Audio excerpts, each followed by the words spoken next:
ਇਹ ਚਾਹੁਣ ਤਾਂ ਆ ਜਿਹੜੇ ਸਕੂਲ ਪੜ੍ਹਦੇ ਬੱਚੇ ਨੇ ਉਹਨਾਂ ਨੂੰ ਖੱਟੀਆਂ ਰੰਗਾਂ ਦੀਆਂ ਪੱਗਾਂ ਬਣਾ ਕੇ ਅਰਦਾਸਾਂ ਕਰ ਸਕਦੇ ਨੇ ਅਕਾਲ ਤਖਤ ਸਾਹਿਬ ਤੇ। ਜੇ ਬਾਕੀ ਸਿੱਖ ਚਾਹੁਣ ਅਸੀਂ ਤਖਤਾਂ ਦੇ ਨਤਮਸਤਕ ਹੋਣਾ, ਉਹਨੂੰ ਨਜ਼ਰਬੰਦ ਕਰ ਦਿੰਦੇ ਨੇ। ਪੁਰਾਣੇ ਸਮਿਆਂ 'ਚ ਪੜ੍ਹਦੇ ਹੁੰਦੇ ਸਨ ਵੀ ਜਿਵੇਂ ਜ਼ਕਰੀਆ ਖਾਨ ਦਾ ਰਾਜ ਹੁੰਦਾ ਸੀ, ਵੀ ਸਿੱਖਾਂ ਨੂੰ ਡਰ ਡਰ ਕੇ ਬਚ ਕੇ ਜੋ ਗੁਰੂ ਘਰਾਂ 'ਚ ਨਤਮਸਤਕ ਹੋਣ ਜਾਣਾ ਪੈਂਦਾ ਹੁੰਦਾ ਸੀ, ਜੋ ਪਰਮਿਸ਼ਨ ਲੈਣੀ ਪੈਂਦੀ ਹੁੰਦੀ ਸੀ। ਤੇ ਅੱਜ ਉਹੀ ਰਾਜ ਇਹ ਆਮ ਆਦਮੀ ਪਾਰਟੀ ਦਾ, ਉਹੀ ਰਾਜ ਇਹ ਭਗਵੰਤ ਮਾਨ ਦਾ, ਵੀ ਜਿਵੇਂ ਸਿੱਖਾਂ ਨਾਲ ਉਦੋਂ ਤਸ਼ੱਦਦ ਹੁੰਦੀ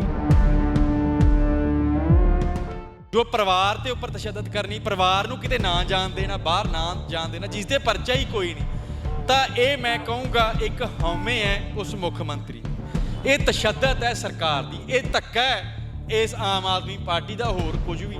ਭਾਈ ਅੰਮ੍ਰਿਤਪਾਲ ਸਿੰਘ ਨੇ ਇਹ ਗੱਲ ਆਖੀ ਹੈ ਵੀ ਜਦੋਂ ਤੀਕਰ ਮੇਰੇ ਸਾਥੀਆਂ ਦਾ ਕੋਈ ਹੱਲ ਨਹੀਂ ਹੁੰਦਾ, ਮੈਂ ਇਸ ਜੋ ਜਹਾਜ਼ ਹੈ ਇਸ ਦਾ ਕਪਤਾਨ ਹਾਂ, ਤਾਂ ਮੇਰੀ ਜੋ ਜ਼ਿੰਮੇਵਾਰੀ ਬਣਦੀ ਹੈ ਐਂਡ ਤੱਕ ਬਣਦੀ ਹੈ। ਜਦੋਂ ਤੱਕ ਮੇਰੇ ਨਾਲ ਦੇ ਸਾਥੀਆਂ ਦਾ ਕੋਈ ਨਹੀਂ ਕੁਝ ਬਣਦਾ ਤੇ ਉਦੋਂ ਤੀਕਰ ਮੈਂ ਆਪਦਾ ਕੇਸ ਨਹੀਂ ਲਵਾਉਣਾ।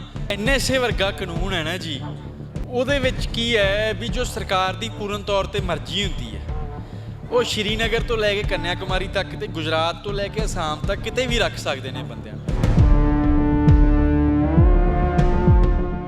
ਸਤਿ ਸ਼੍ਰੀ ਅਕਾਲ, ਪੰਜਾਬੀ ਰੇਡੀਓ USA ਵੇਖ ਰਹੇ ਹੋ ਤੁਸੀਂ। ਇਸ ਸਮੇਂ ਤਖਤ ਸ੍ਰੀ ਕੇਸਗੜ੍ਹ ਸਾਹਿਬ ਤੇ ਮੌਜੂਦ ਹਾਂ। ਅਰਦਾਸ ਬੇਨਤੀ ਬੰਦੀ ਸਿੰਘਾਂ ਦੀ ਰਿਹਾਈ ਦੇ ਲਈ ਕੀਤੀ ਗਈ ਹੈ ਅਤੇ ਵਾਰਿਸ ਪੰਜਾਬ ਦੇ ਜਥੇਬੰਦੀ ਦੇ ਆਗੂ ਸਾਡੇ ਨਾਲ ਮੌਜੂਦ ਨੇ। ਸਾਡੇ ਨਾਲ ਇਮਾਨ ਸਿੰਘ ਖਾਰਾ ਐਡਵੋਕੇਟ ਮੌਜੂਦ ਨੇ, ਉਹ ਸਕੱਤਰ ਵੀ ਨੇ ਜਿਹੜੀ ਵਾਰਿਸ ਪੰਜਾਬ ਦੇ ਜਥੇਬੰਦੀ ਹੈ, ਉਹਨਾਂ ਦੇ ਨਾਲ ਗੱਲਬਾਤ ਕਰਦੇ ਹਾਂ ਤੇ ਕੇਸ ਦੀ ਅਪਡੇਟ ਕੀ ਹੈ, ਕੇਸ ਦੇ ਵਿੱਚ ਕੀ ਅਪਡੇਟ ਹੈ ਉਸ ਦੇ ਬਾਰੇ ਜਾਣਦੇ ਹਾਂ। ਤੇ ਬਾਕੀ ਭਾਈ ਸਾਹਿਬ ਜਦੋਂ ਜਾਂਦੇ ਨੇ ਡਿਬਰੂਗੜ੍ਹ, ਉੱਥੇ ਜਦੋਂ ਸਿੰਘਾਂ ਦੇ ਨਾਲ ਗੱਲਬਾਤ ਹੁੰਦੀ ਹੈ ਤੇ ਕੀ ਕੁਝ ਹੁੰਦਾ ਹੈ ਉਹ ਜਾਣਦੇ ਹਾਂ। ਸਭ ਤੋਂ ਪਹਿਲਾਂ ਵਾਹਿਗੁਰੂ ਜੀ ਕਾ ਖਾਲਸਾ, ਵਾਹਿਗੁਰੂ ਜੀ ਕੀ ਫਤਿਹ। ਵਾਹਿਗੁਰੂ ਜੀ ਕਾ ਖਾਲਸਾ, ਵਾਹਿਗੁਰੂ ਜੀ ਕੀ ਫਤਿਹ।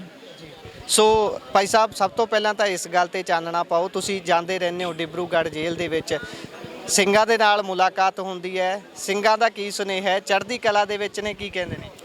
ਹਾਂਜੀ ਦੇਖੋ, ਮੈਂ ਮਹੀਨੇ 'ਚ ਇੱਕ ਵਾਰ ਜੋ ਡਿਬਰੂਗੜ੍ਹ ਜਾਂਦਾ ਹੁੰਦਾ ਜੀ, ਅਤੇ ਉੱਥੇ ਜਾ ਕੇ ਜਿੰਨੇ ਵੀ ਵਾਰਿਸ ਪੰਜਾਬ ਜਥੇਬੰਦੀ ਦੇ ਸਿੰਘ ਨੇ 10 ਨੇ ਉੱਥੇ, ਅਤੇ ਭਾਈ ਅੰਮ੍ਰਿਤਪਾਲ ਸਿੰਘ ਨੇ ਨਾਲ, ਹੋਰ ਨੇ ਸਾਰੇ ਜੀ, ਉਹਨਾਂ ਨਾਲ ਮੁਲਾਕਾਤ ਹੁੰਦੀ ਹੈ।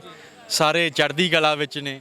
ਦੇਖੋ ਜੋ ਬਾਕੀ ਗੱਲ ਹੈ, ਜਿਵੇਂ ਕਿ ਬੰਦਾ ਪੰਜਾਬ ਤੋਂ 2500 ਕਿਲੋਮੀਟਰ ਦੂਰ ਹੈ ਡਿਬਰੂਗੜ੍ਹ, ਅਤੇ ਉੱਥੇ ਜੇਲ੍ਹ ਵਿੱਚ ਬੰਦ ਨੇ, ਤਾਂ ਸੁਭਾਵਿਕ ਜੀ ਗੱਲ ਹੈ ਉਸ ਚੀਜ਼ ਦਾ ਬੰਦੇ 'ਤੇ ਇੱਕ ਸਰੀਰਕ ਤੌਰ 'ਤੇ ਵੀ ਇਫੈਕਟ ਤਾਂ ਹੁੰਦਾ ਬੰਦੇ 'ਤੇ, ਪਰ ਵੈਸੇ ਮਾਨਸਿਕ ਤੌਰ 'ਤੇ ਉਹ ਪੂਰਨ ਤੌਰ 'ਤੇ ਚੜ੍ਹਦੀ ਕਲਾ ਵਿੱਚ ਨੇ।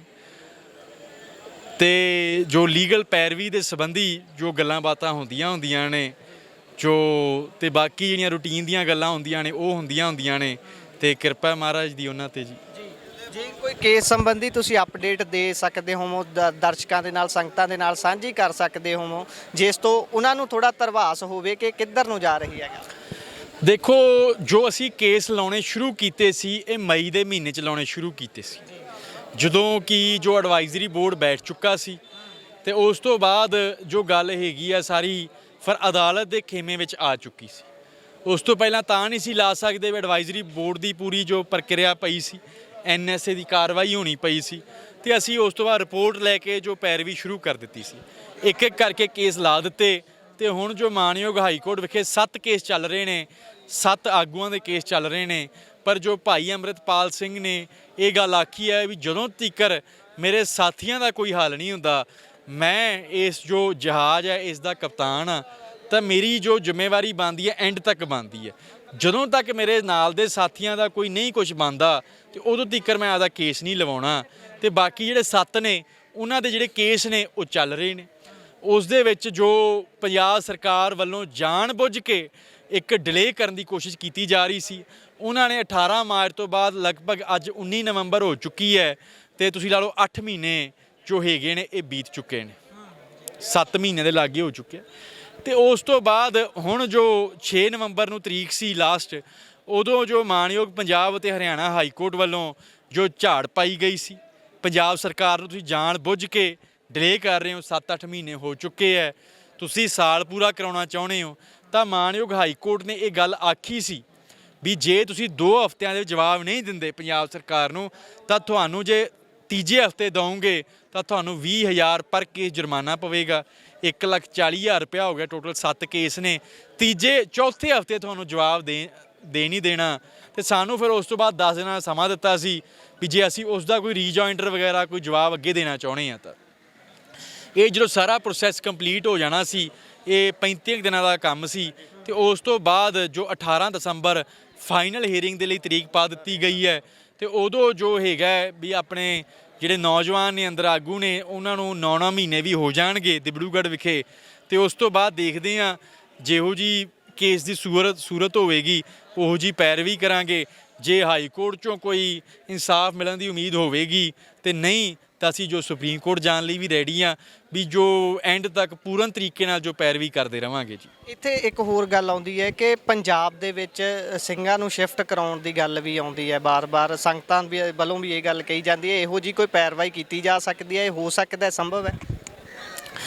ਦੇਖੋ ਜੋ NSA ਵਰਗਾ ਕਾਨੂੰਨ ਹੈ ਨਾ ਜੀ, ਉਹਦੇ ਵਿੱਚ ਕੀ ਹੈ ਵੀ ਜੋ ਸਰਕਾਰ ਦੀ ਪੂਰਨ ਤੌਰ 'ਤੇ ਮਰਜ਼ੀ ਹੁੰਦੀ ਹੈ ਉਹ ਸ਼੍ਰੀਨਗਰ ਤੋਂ ਲੈ ਕੇ ਕੰਨਿਆ ਕੁਮਾਰੀ ਤੱਕ ਤੇ ਗੁਜਰਾਤ ਤੋਂ ਲੈ ਕੇ ਅਸਾਮ ਤੱਕ ਕਿਤੇ ਵੀ ਰੱਖ ਸਕਦੇ ਨੇ ਬੰਦਿਆਂ ਨੂੰ।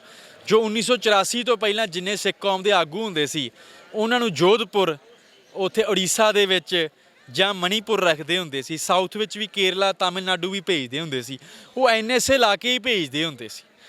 ਤਾਂ ਜੋ ਅਸੀਂ ਸਾਡੇ ਕੇਸ ਦੇ ਵਿੱਚ ਜੋ ਸਾਡੀਆਂ ਦਰਖਾਸਤਾਂ ਨੇ ਉਹ ਪੂਰਨ ਤੌਰ 'ਤੇ NSA ਨੂੰ ਖਾਰਜ ਕਰਾਉਂਦੀਆਂ ਹੀ ਨੇ। ਬੇਨਤੀ ਲਾਈ ਜਾ ਸਕਦੀ ਹੈ ਵੈਸੇ ਇੱਦਾਂ ਸ਼ਿਫਟ ਕਰਨ ਦੀ ਜਾਂ ਨਹੀਂ? ਬੇਨਤੀ ਲਾਈ ਜਾ ਸਕਦੀ ਹੈ ਜੀ। ਤੇ ਪਹਿਲਾਂ ਕਾਫੀ ਜਿਹੜੇ ਆਗੂ ਲਾਉਂਦੇ ਵੀ ਹੁੰਦੇ ਸੀ ਪਰ ਉਸ ਦੀ ਕਦੇ ਮਨਜ਼ੂਰੀ ਮਿਲਦੀ ਨਹੀਂ।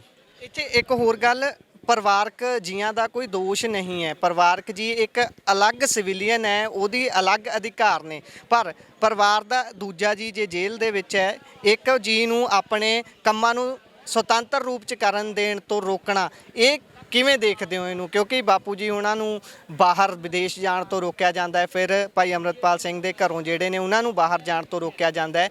ਇਸ ਦੀ ਕੁੰਡੀ ਜਰਾ ਸਮਝਾਓ। ਕਾਨੂੰਨੀ ਤੌਰ ਤੇ ਇਹਦਾ ਪਿੱਛੇ ਕੋਈ ਪੇਚ ਹੈ ਜਾਂ ਫਿਰ ਸਿਰਫ ਤੇ ਸਿਰਫ ਇਹ ਇੱਕ ਹੇਠੀ ਕਰ ਸਰਕਾਰ ਦੀ ਹੈ? ਦੇਖੋ ਜੀ, ਜੋ ਅੱਜ ਆਪਾਂ 19 ਨਵੰਬਰ ਦਾ ਦਿਨ ਹੈ ਤੇ ਆਪਾਂ ਇੱਥੇ ਅਨੰਦਪੁਰ ਸਾਹਿਬ ਵਿਖੇ ਖਲੋਤੇ ਹਾਂ, ਨਤਮਸਤਕ ਹੋਏ ਹਾਂ ਇੱਥੇ। ਤੇ ਜੋ ਵੀ 2 ਦਿਨਾਂ 'ਚ ਹੋਇਆ ਜਾਂ ਤੁਸੀਂ ਕਿਹਾ ਪਹਿਲਾਂ ਜੋ ਧੱਕਾ ਕੀਤਾ, ਤੇ ਮੈਂ ਤਾਂ ਇਹ ਸਮਝਦਾ ਜਿਵੇਂ ਕਿਤਾਬਾਂ ਦੇ ਵਿੱਚ ਆਪਾਂ ਗ੍ਰੰਥਾਂ ਦੇ ਵਿੱਚ ਪੁਰਾਣੇ ਸਮਿਆਂ 'ਚ ਪੜ੍ਹਦੇ ਹੁੰਦੇ ਸਨ ਵੀ ਜਿਵੇਂ ਜ਼ਕਰੀਆ ਖਾਂ ਦਾ ਰਾਜ ਹੁੰਦਾ ਸੀ ਵੀ ਸਿੱਖਾਂ ਨੂੰ ਡਰ ਕੇ ਬਚ ਕੇ ਜੋ ਗੁਰੂ ਘਰਾਂ 'ਚ ਨਤਮਸਤਕ ਹੋਣ ਜਾਣਾ ਪੈਂਦਾ ਹੁੰਦਾ ਸੀ, ਜੋ ਪਰਮਿਸ਼ਨ ਲੈਣੀ ਪੈਂਦੀ ਹੁੰਦੀ ਸੀ। ਤੇ ਅੱਜ ਉਹੀ ਰਾਜ ਇਹ ਆਮ ਆਦਮੀ ਪਾਰਟੀ ਦਾ, ਉਹੀ ਰਾਜ ਇਹ ਭਗਵੰਤ ਮਾਨ ਦਾ ਵੀ ਜਿਵੇਂ ਸਿੱਖਾਂ ਨਾਲ ਉਦੋਂ ਤਸ਼ੱਦਦ ਹੁੰਦੀ ਸੀ। ਤੁਸੀਂ ਦੇਖੋ ਜੋ ਪਰਿਵਾਰ ਤੇ ਉੱਪਰ ਤਸ਼ੱਦਦ ਕਰਨੀ, ਪਰਿਵਾਰ ਨੂੰ ਕਿਤੇ ਨਾ ਜਾਣ ਦੇਣਾ, ਬਾਹਰ ਨਾ ਜਾਣ ਦੇਣਾ, ਜਿਸ ਦੇ ਪਰਚਾ ਹੀ ਕੋਈ ਨਹੀਂ, ਤਾਂ ਇਹ ਮੈਂ ਕਹੂੰਗਾ ਇੱਕ ਹਉਮੈ ਹੈ ਉਸ ਮੁੱਖ ਮੰਤਰੀ ਦੀ। ਇਹ ਤਸ਼ੱਦਦ ਹੈ ਸਰਕਾਰ ਦੀ, ਇਹ ਧੱਕਾ ਹੈ ਇਸ ਆਮ ਆਦਮੀ ਪਾਰਟੀ ਦਾ, ਹੋਰ ਕੁਝ ਵੀ ਨਹੀਂ। ਇਹ ਕਿਹੜਾ ਕਾਨੂੰਨ ਆਉਂਦਾ ਹੈ ਵੀ ਜਿਹੜੇ ਬੰਦੇ ਦਾ ਕੋਈ ਲੁੱਕ-ਆਊਟ ਸਰਕੂਲਰ ਨਹੀਂ, LOC ਹੈ ਨਹੀਂ ਗੀ, ਉਹਨੂੰ ਤੁਸੀਂ ਬਾਹਰ ਜਾਣ ਤੋਂ ਰੋਕ ਰਹੇ ਹੋ? ਤੇ ਇਹ ਜੇ ਕਿਤੇ ਸਾਡੀ ਸਰਕਾਰ ਹੁੰਦੀ, ਪੰਜਾਬ ਦੀ ਆਵਾਮ ਦੀ ਸਰਕਾਰ ਹੁੰਦੀ, ਕੌਮ ਦੀ ਕੋਈ ਸਰਕਾਰ ਹੁੰਦੀ ਵੀ ਜਿਹੜੇ ਆਏ ਨਹੀਂ ਬਾਹਰੋਂ ਦੇਖਣ ਦੇ ਵਿੱਚ ਜੋ ਸਾਨੂੰ ਆਪਦੇ ਲੱਗਦੇ ਨੇ, ਜੋ ਅੰਦਰੋਂ ਵੀ ਆਪਦੇ ਹੁੰਦੇ, ਫਿਰ ਇਹ ਧੱਕਾ ਨਹੀਂ ਸੀ ਕਰਨਾ ਮੇਰੇ ਹਿਸਾਬ ਨਾਲ ਉਹਨਾਂ ਨੇ। ਤੁਸੀਂ ਦੇਖੋ ਵੀ ਜਿਸ ਹੱਦ ਤੱਕ ਇਹ ਚਾਹੁਣ ਤਾਂ ਆ ਜਿਹੜੇ ਸਕੂਲ ਪੜ੍ਹਦੇ ਬੱਚੇ ਨੇ ਉਹਨਾਂ ਨੂੰ ਖੱਟੀਆਂ ਰੰਗਾਂ ਦੀਆਂ ਪੱਗਾਂ ਬਣਾ ਕੇ ਅਰਦਾਸਾਂ ਕਰ ਸਕਦੇ ਨੇ ਅਕਾਲ ਤਖਤ ਸਾਹਿਬ ਤੇ। ਜੇ ਬਾਕੀ ਸਿੱਖ ਚਾਹੁਣ ਅਸੀਂ ਤਖਤਾਂ ਦੇ ਨਤਮਸਤਕ ਹੋਣਾ, ਉਹਨੂੰ ਨਜ਼ਰਬੰਦ ਕਰ ਦਿੰਦੇ ਨੇ। ਆ ਜੋ ਬਸੰਤ ਸਿੰਘ ਦੌਲਤਪੁਰਾ ਉਹਨਾਂ ਦੇ ਪਿਤਾ ਨੂੰ ਚੁੱਕ ਲਿਆ ਸੀ, ਪ੍ਰਧਾਨ ਮੰਤਰੀ ਬਾਜੇ ਕੇ ਉਹਨਾਂ ਦੇ ਪਿਤਾ ਨੂੰ ਚੁੱਕ ਲਿਆ, ਹੋਰ ਬੜੀ ਸੰਗਤ ਨੂੰ ਖੱਜਲ ਖੁਆਰੀ ਕਰ ਰਹੇ ਨੇ।